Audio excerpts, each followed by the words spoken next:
Hi everybody, thanks for joining me this week for a little update on my $0 to $5,000 a month journey on Amazon. Today we're just going to chat about what I've learned about sales rank, how to decode it, and how to use sales rank to give you a rough estimate of how much of an item you can expect to sell every week.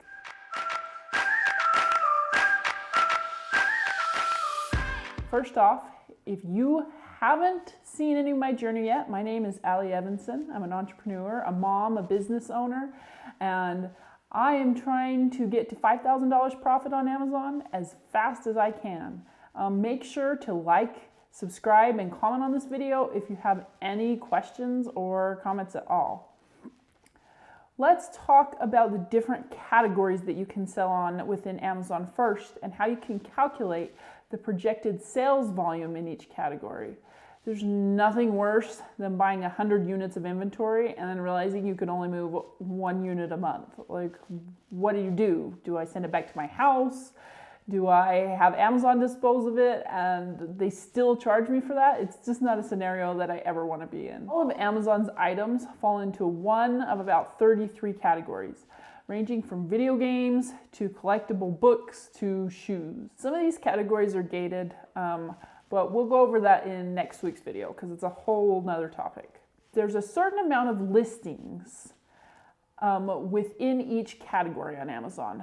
For example, there are just under 500,000 video games listed for sale on Amazon. Some categories are a lot bigger than video games. For example, there are more than 6 million toys and more than 87 million home and kitchen products. Like you can imagine, it's a ton of stuff.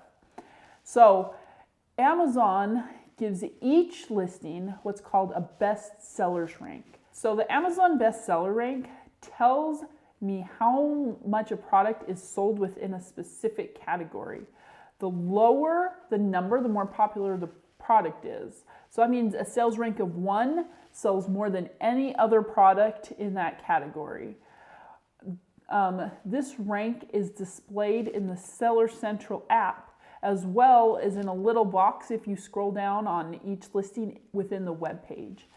Just a side note, if you're looking up ranks in the app, you have to be really, really careful because there's some categories that the app puts the sub rank. So it will say that maybe a electronic item is ranked 87, which you would think is really great. But if you go into the actual web page, that's actually a sub rank. Also keep in mind that the bestseller rank is in constant flux. It moves every time a sale is made. So theoretically, something could be ranked 1 one day and could be ranked 1,000 the next day. Listen up, because this is the most important information that I've learned this week that I'm passing on to you.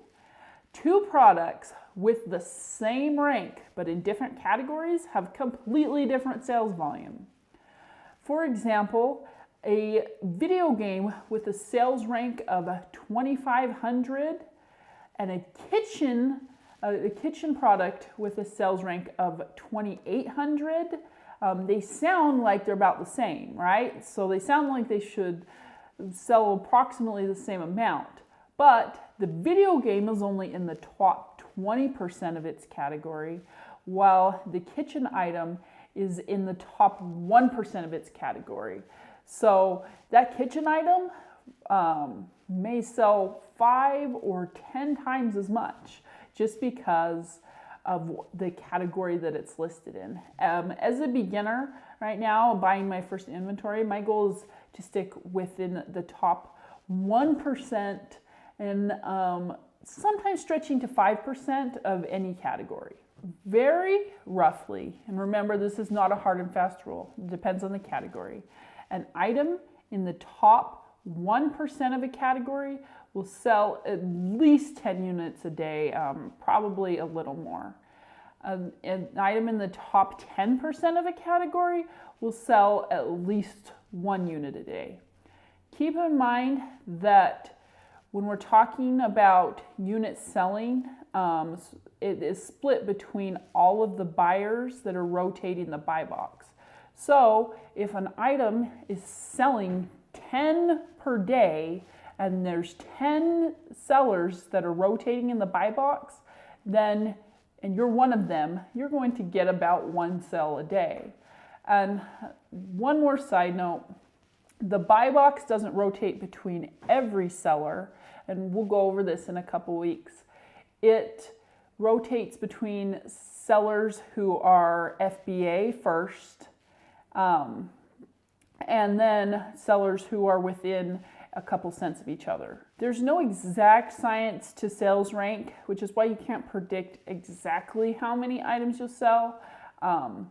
And you have to watch for drastic rank changes. For example, a package of chocolate Santas with a rank of 1,000 in December will probably have a rank of 300,000 in January because it's just not selling anymore. Also, smaller categories, say like arts and crafts, have less volume overall. As always, it's important to remember that Amazon is constantly making adjustments to their sales rank and their algorithms.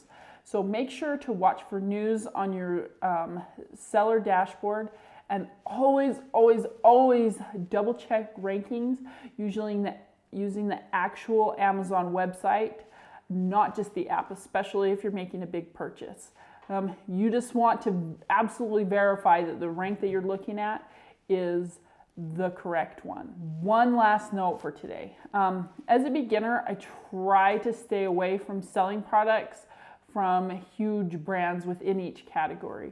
Even though it's appealing to sell a #1 product, you know, like, yeah, everybody wants to sell iPhones. It's too competitive.